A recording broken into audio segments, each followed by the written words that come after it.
Selamat datang di channel Cerita Cinta, channelnya Cerita Cinta Romantis. Sebelum lanjut, mohon dukungannya dengan like dan subscribe dulu. Ternyata aku anak orang kaya. Bagian 31. Ketika dia berbalik, penonton di bawah semuanya menunjukkan ekspresi yang sangat menantikan. Sudah selesai kuperiksa. Brian menyimpan kembali kedua alatnya, kemudian mengumumkan dengan ekspresi yang sedikit lelah. Lukisan yang di depan ini palsu, dan di belakang ini adalah yang asli. Tapi walaupun lukisan yang di depan ini palsu, namun tingkat peniruannya adalah tiruan tertinggi, serta termirip yang pernah kulihat sepanjang hidupku ini. Kalau aku tidak membawa pena pencahayaan hari ini, mungkin hasilnya tidak akan kuketahui. Pernyataan Tuan Brian membuat para hadirin di bawah bersemangat, dan Vincent sudah tidak sabaran. Jadi berdiri untuk berkata, "Kalau begitu, maaf, harus merepotkan Tuan Brian untuk membalikan kedua lukisan itu. Karena di balik kedua lukisan itu tertulis nama orang yang mempersembahkannya. Biarkan semua orang melihat siapa yang mempresentasikan kedua lukisan itu." Melihat dari depan, tidak mungkin untuk membedakan lukisan mana yang dipersembahkan oleh Erwin dan mana yang dipersembahkan oleh Vincent. Oleh karena itu, untuk mencegah kebingungan, nama mereka masing-masing sudah ditulis tepat di bagian belakang lukisan sebelum pameran. Vincent sangat percaya diri dan bersemangat karena akhirnya tiba saatnya untuk mengumumkan hasil. Mendengar ini, penonton di bawah tiba-tiba menantikannya. Tetapi Profesor Aleda sedikit tidak senang dan berdiri untuk berkata, "Sekarang Tuan Brian telah mengidentifikasi hasilnya. Yang berarti tujuan kita semua sudah tercapai. Jadi siapapun yang mempersembahkan produk asli itu tidak terlalu penting. Selama niat baik mereka tersampaikan saja sudah cukup." David ingin melindungi Erwin karena banyak orang yang hadir. Dan ada juga orang-orang yang lumayan terkenal di sini. Jadi jika lukisan palsu Erwin diekspos seperti ini, itu mungkin akan berdampak buruk pada karir masa depan Erwin. Dia tahu Erwin adalah anak miskin dari pedesaan. Jadi dapat membangun karir mulai dari nol di kota besar ini sudah merupakan suatu hal yang tidak mudah untuk ia lakukan. "Profesor Aleda, itu seperti kurang cocok." Vincent sangat marah, tapi masih menahannya saat mendengar bahwa David sengaja ingin melindungi Erwin. Dia sudah memberinya lukisan terkenal dari liontin batu giok. Tetapi lelaki tua itu justru melindungi Erwin pada saat kritis seperti ini. "Vincent, kenapa kamu begitu memaksa?" David tiba-tiba menyesal menerima liontin gioknya. Anak ini terlalu keras kepala dalam temperamen. Akan lebih baik untuk berdamai, agar kedepannya bisa berteman. Mengapa harus memaksa orang hingga ke arah penghancuran? "Aku terlalu memaksa. David, aku ingin memberi penjelasan dan alasan masuk akal untuk para hadirin. Kalau tidak, untuk apa para hadirin datang jauh-jauh ke sini hari ini? Bukannya sudah jelas ingin tahu lukisan mana yang asli?" Vincent bersikeras untuk mengekspos lukisan Erwin di depan umum hari ini. Tidak peduli siapapun yang menghalangi. "Vincent, kamu sangat mengecewakanku." David sedikit marah karena beraninya seorang anak muda bersikap begitu keterlaluan. "Apa kalian ingin tahu siapa yang mempersembahkan kedua lukisan ini?" Vincent mengabaikan Tuan David dan malah berkata dengan suara keras kepada semua penonton di bawah panggung, "Ya, tentu saja." Kay berteriak lebih dulu. Dia adalah penjilat Vincent. Jadi tentu saja ingin mengambil kesempatan ini untuk mengangkat dan membantu Vincent. "Kami juga ingin tahu. Cepat, perlihatkan nama di balik lukisan itu." Daisy, Rosa, dan yang lainnya juga mengangkat tangan. Mereka berdua ini ingin mendekati Vincent yang merupakan seorang bujangan kaya raya. Jadi otomatis akan mendukungnya. Tidak lama setelah itu, para hadirin mulai penasaran dengan nama di balik kedua lukisan tersebut. Melihat ini, David juga sedikit tidak bisa berbuat apa-apa. Dia hanya bisa menghampiri Erwin dan berkata dengan tak berdaya, Erwin. Sepertinya kakek hanya bisa membantumu sejauh ini. Tidak apa-apa. Biarkan saja mereka melihatnya. Umumkan saja nama orang yang mempersembahkan lukisan yang asli dan yang palsu. Aku tidak terlalu peduli dengan pandangan orang lain terhadapku. Erwin tersenyum tipis dan terlihat tenang. Awalnya, jika dia mengikuti keinginan lelaki tua itu, Vincent mungkin tidak akan merasa malu di depan semua orang. Tapi karena Vincent begitu keras kepala, maka Erwin juga tidak bisa menghentikannya. Apa kamu yakin ingin mengumumkannya? David tidak menyangka reaksi Erwin begitu tenang dan tidak gugup sama sekali. Seolah-olah percaya bahwa lukisan yang dia persembahkan adalah yang asli. Iya kakek, Anda tak perlu merasa kesulitan. Karena Vincent ingin hasilnya diumumkan. Kakek hanya perlu melakukan seperti yang dia inginkan. Erwin menjawab dengan tenang. Yes. Tuan David menggelengkan kepalanya. Bagaimanapun juga Erwin masih terlalu muda. Orang-orang yang datang ke pameran ini rata-rata adalah orang-orang yang lumayan terkenal. Jika lukisan palsu Erwin diekspos, itu akan berdampak buruk bagi masa depan karir Erwin nanti. Terlebih lagi, melihat tatapan jahat Vincent, sepertinya anak itu masih menyimpan banyak cara licik yang masih belum digunakan, dan semuanya hanya menunggu hasilnya diumumkan. Kakek, cepatlah perlihatkan nama di balik lukisan itu. Kita sudah tidak sabar.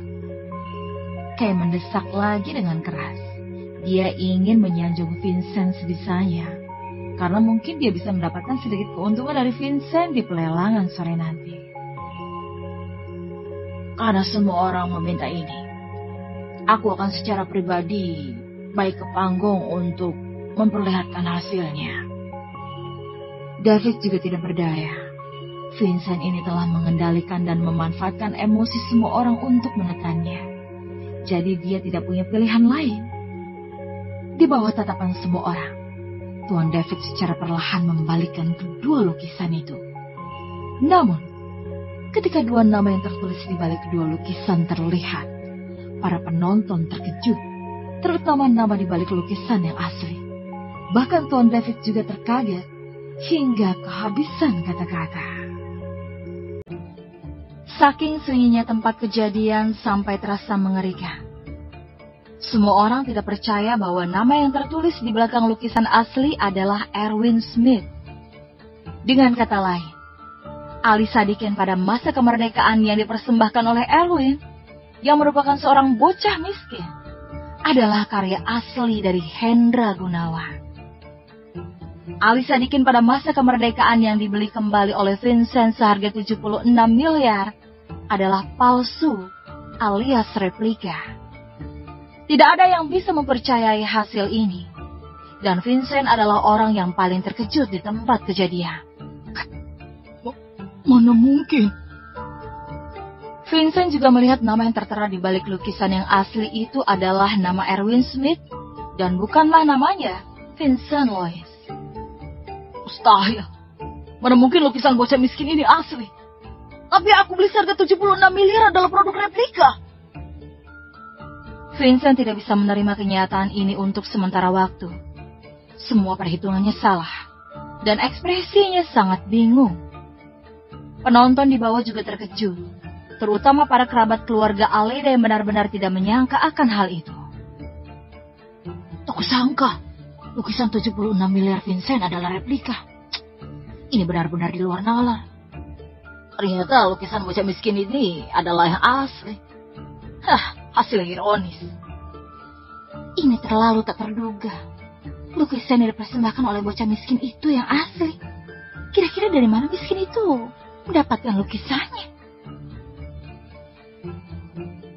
Ada banyak diskusi di tempat kejadian, dan mereka semua terkejut dengan hasilnya. Sebaliknya, ayah Linda, Lucas, tampaknya sudah menduga akan hasil ini. Ia pun tak terlihat terkejut dan justru berpikir dalam hati. Sekelompok badut yang tak tahu diri. Erwin ini layaknya anak bangsawan. Jadi mana mungkin Vincent yang hanya generasi kaya kedua ini bisa dibandingkan dengannya? Lukas dalam suasana hati yang sangat baik saat ini. Para kerabat juga akhirnya sadar, dan pada saat yang sama menjadi bertekad untuk menyenangkan Erwin. Karena mengikuti Erwin akan membawakan keuntungan yang lebih banyak, daripada mengikuti orang lain yang hanya mendapat keuntungan sisa. David yang ada di atas panggung juga kaget. Hasilnya di luar dugaan, tapi dia segera merasa lega. Tak heran anak ini begitu tenang. Dia sepertinya sudah tahu akan hal ini. Anak ini tidak sederhana. David telah hidup selama 80 tahun. Jadi pengalaman hidup dan rintangan yang pernah dia hadapi tentu sangat banyak. Tapi dia baru pertama kalinya begitu kagum dengan seorang anak miskin dari pedesaan seperti Erwin. Meskipun latar belakangnya sangat rendah, tapi anak ini penuh percaya diri dan ketenangan. Seolah-olah semuanya sudah terkendali. Sedangkan Lina, tentu saja dia sangat senang. Erwin, kau hebat sekali. Lukisannya beli di mana? Barang antik seperti ini pasti tidak murah, kan? Pertanyaan ini juga ditanyakan oleh semua orang di tempat kejadian. Karena sangat tidak mungkin bagi seorang anak miskin dari pedesaan untuk mampu membeli karya asli dari Hendra Gunawan. Untuk sementara, semua orang mengalihkan pandangan mereka ke arah Erwin. Begitu juga dengan Vincent. Dia juga ingin tahu bagaimana Erwin mendapatkan Ali Sadikin pada masa kemerdekaan ini. Aku membelinya dari seorang lelaki tua di Jalan Timur. Dia bilang lukisan ini cocok dijadikan hadiah. Aku juga bertanya tentang keasliannya, karena aku tak mau membeli produk replika. Tapi dia berjanji akan mengganti rugi 10 kali lipat kalau lukisannya replika. Jadi aku membelinya seharga 7,6 juta.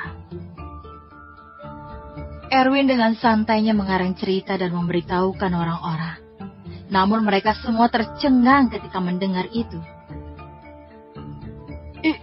Ini, anak ini hanya menghabiskan 7,6 juta untuk membeli karya asli dari Ali Sadikin pada masa kemerdekaan. Karya dari Hendra Gunawan itu. Keberuntungan macam apa itu? Sulit dipercaya. Seriusan? Ganti rugi 10 kali lipat? Hasil ini benar-benar lucu. Yang asli dibeli harga dengan 7,6 juta. Dan produk replika dibeli seharga 76 miliar. Ini terlalu sulit untuk diterima. Ekspresi semua orang di tempat kejadian sangat kaget membeli karya asli Ali Sadikin pada masa kemerdekaan Hendra Gunawan seharga 7,6 juta. Siapa yang akan percaya? Vincent adalah orang yang paling dipermalukan di sini. Ya, keberuntungan macam apa itu? Bocah miskin ini beneran berhasil membeli karya Ali Sadikin pada masa kemerdekaan yang asli itu dengan harga 7,6 juta. Dan sekaligus mempermalukan. Vincent benar-benar marah saat ini. Semua rencana yang sudah diatur dari awal menjadi sia-sia dan tak berguna. Melihat bahwa semua orang iri dengan Erwin, Vincent mengepalkan tangannya dan merasa sangat tidak puas. Mengapa seorang bocah pedesaan yang miskin ini selalu berhasil mempermalukannya berkali-kali?